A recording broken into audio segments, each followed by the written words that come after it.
Myself Pradeep. This is my wife Pooja. So I'm in Bangalore since 2010 and I work as a software engineer. And the plot is located in Yelahanka, Newtown, which is just beside Ramanashri, California resort.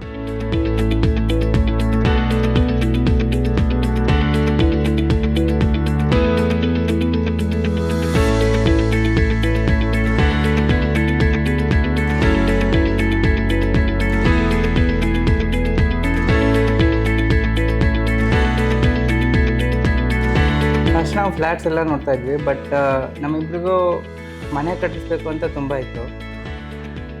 So we started searching for a plot.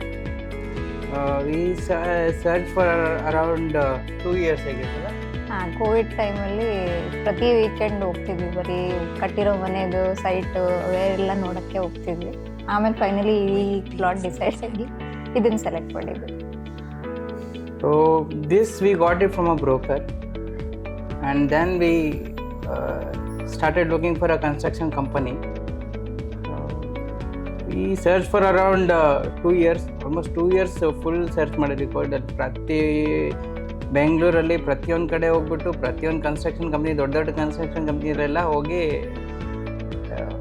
Quotation ತೊಗೊಳೋದು, ಅವ್ರದ್ದೆಲ್ಲ ಏನೇನು build ಮಾಡಿದ್ದಾರೆ, ಅವ್ರ clients ಜೊತೆ meet ಆಗೋದು ಎಲ್ಲ ಮಾಡಿ ಆಮೇಲೆ ನಾವು ಡಿವೈನರ್ಸ್ ಜೊತೆ.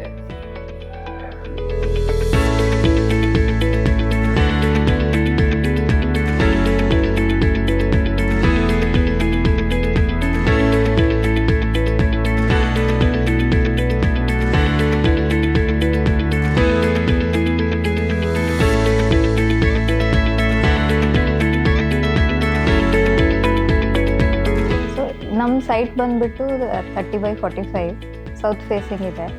ಸೊ ನಾವು ಪ್ಲ್ಯಾನ್ ಮಾಡಿದ್ದು ಮುಂಚೆ ಫಸ್ಟ್ ಡ್ಯೂಪ್ಲೆಕ್ಸ್ ಮಾಡೋಣ ಅಂದ್ಕೊಂಡಿದ್ವಿ ಕೆಳಗೆ, ಆಮೇಲೆ ರೆಂಟ್ ಪೋರ್ಷನ್ ನೋಡೋಣ ಅಂದ್ಕೊಂಡಿದ್ವಿ. ಬಟ್ ಆಮೇಲೆ ಬೇಡ ಅಂತೇಳಿ ರೆಂಟ್ ಪೋರ್ಷನ್ಸು ಡಿಸೈಡ್ ಮಾಡಿ ಕೆಳಗಡೆ ಗ್ರೌಂಡ್ ಫ್ಲೋರಲ್ಲಿ 1 BHK ಮತ್ತು ಮೇಲೆ ಫಸ್ಟ್ ಫ್ಲೋರಲ್ಲಿ 3 BHK, ಅದ್ರ ಮೇಲೆ duplex 2nd and 3rd floor ಮಾಡಿದ್ದೀವಿ.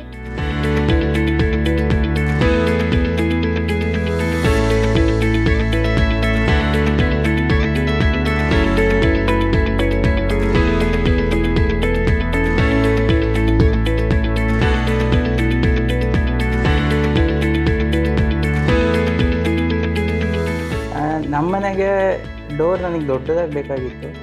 ಸೊ ಅದು 5 feet by 8 feet ಮಾಡಿಸಿದ್ದೀನಿ. ಸೊ ಬಂದ ತಕ್ಷಣ ಎಂಟರ್ ಆದ ತಕ್ಷಣ ಫುಲ್ ದೊಡ್ಡದಾಗಿ ಕಾಣಿಸ್ಲಿ ಅಂತ ನಮ್ಮ ಅಸಂಪ್ಷನ್ ಇದ್ದಿತ್ತು. ಸೊ ಇವಾಗ ಅದೇ ಥರ ಬಂದಿದೆ. ಆಮೇಲೆ ಸ್ಟೆಪ್ಸ್ ಕೂಡ ನನಗೆ ವುಡನ್ ಸ್ಟೆಪ್ಸ್ ಮಾಡಿಸ್ಬೇಕು ಅಂತ ತುಂಬ ಇತ್ತು ಸ್ಟಾರ್ಟಿಂಗ್. ಸೊ ಅದಕ್ಕೋಸ್ಕರ ನಾವು ಸ್ಟೆಪ್ಸ್ ಕೂಡ ಫಸ್ಟ್ ಸ್ಟಾರ್ಟಿಂಗಲ್ಲಿ ಚೇಂಜ್ ಸ್ಟೆಪ್ ಮಾಡಿಸ್ಬಿಟ್ಟು ಅದ್ರ ಮೇಲ್ಗಡೆ ವುಡ್ ಹಾಕಿ ಟೀಕ್ ವುಡ್ ಹಾಕಿ ಫ್ಲೋರಿಂಗ್ ಎಲ್ಲ ವುಡ್ ಮಾಡಿಸ್ತಿದ್ದೆ. ಸೊ ಹಾಗೆ ಎಂಟ್ರೆನ್ಸ್ ಆದ ತಕ್ಷಣ ನನಗೊಂದು ಓಪನ್ ಸ್ಪೇಸ್ ಬೇಕಾಗಿತ್ತು. ಆಮೇಲೆ ಅಲ್ಲಿ ನನಗೆ ಗ್ಲಾಸ್ ಬ್ರಿಕ್ಸ್ ಹಾಕ್ಸಿದ್ದೀನಿ, ಅದೇ ಸ್ಟೆಪ್ಸ್ ಏರ್ತಾನೆ ಅಲ್ಲಿ. ಆಮೇಲೆ ನಂಗೆ ಸ್ಕೈಲೈಟ್ ಕೂಡ ಬೇಕಾಗಿತ್ತು, ದೊಡ್ಡ ಸ್ಕೈಲೈಟ್ ಬೇಕಾಗಿತ್ತು, ಸೊ ದಟ್ ಗಾಳಿ ಬೆಳಕಿಗೆ ಏನೂ ಕಮ್ಮಿ ಆಗದೇ ಇರಲಿ ಅಂತ.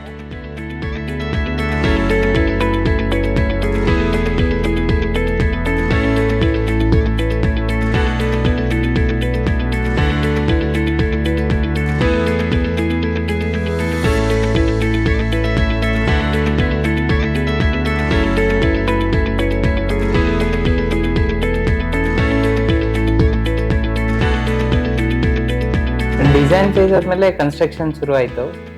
ಸೊ ಕನ್ಸ್ಟ್ರಕ್ಷನ್ ಶುರು ಆದ ತಕ್ಷಣ ಒಬ್ಬ ಸೈಟ್ ಇಂಜಿನಿಯರ್ ಅಸೈನ್ ಮಾಡಿದ್ರು. ಆ ಸೈಟ್ ಇಂಜಿನಿಯರ್ ಪ್ರತಿ ದಿವಸ ಬಂದುಬಿಟ್ಟು ಫೋಟೋಸ್ ಎಲ್ಲ ಅಪ್ಡೇಟ್ ಮಾಡಿಬಿಟ್ಟು ಒಂದು ವಾಟ್ಸಪ್ ಗ್ರೂಪ್ ಕ್ರಿಯೇಟ್ ಮಾಡಿದ್ದು. ಸೊ ಅದರಲ್ಲಿ ಪ್ರತಿ ದಿವಸನೂ ಏನೇನು ಕೆಲಸ ನಡೀತಾ ಇದೆ, ಎಷ್ಟು ನಡೀತಾ ಇದೆ, ಡೈಲಿ ಲೇಬರ್ ಇದೇನೋ ಇತ್ತು ಅವ್ರದ್ದು. ಸೊ ಅದೆಲ್ಲ ಅಪ್ಡೇಟ್ ಮಾಡಿ ನಮಗೆಲ್ಲರಿಗೂ ವಾಟ್ಸಪ್ಪಲ್ಲಿ ಶೇರ್ ಮಾಡ್ತಾಯಿದ್ರು. ಸೊ ಏನೇನು ಎಲ್ಲ ಕೆಲಸ ನಡೆಯುತ್ತೆ ಎಲ್ಲನೂ ಪ್ರತಿ ದಿವಸ ನಮಗೆ ಅಪ್ಡೇಟ್ ಸಿಗ್ತಾಯಿತ್ತು. ಸೊ ಹಾಗೆ ಏನಾದರೂ ಇಶ್ಯೂ ಇದ್ದರೆ ಕೂಡ ನಾವು ಒಂದು ಕಾಲ್ ಸೈಟ್ ಇಂಜಿನಿಯರ್ ಹಾಕಿದ್ರೆ ತಕ್ಷಣವೇ ರೆಸ್ಪಾಂಡ್ ಮಾಡ್ತಾಯಿದ್ರು. So what ever engineer we have got, it was good experience with Santosh. ನಾವು ಒಂದು ಆಲ್ಮೋಸ್ಟ್ ಹೇಳ್ದಂಗೆ 2 ವರ್ಷ ಕಂಟಿನ್ಯೂಸ್ ಆಗಿ ಸರ್ಚ್ ಮಾಡಿ ಡಿವೈನ್ ಹೌಸ್ಗೆ ಬಂದಿದ್ದು.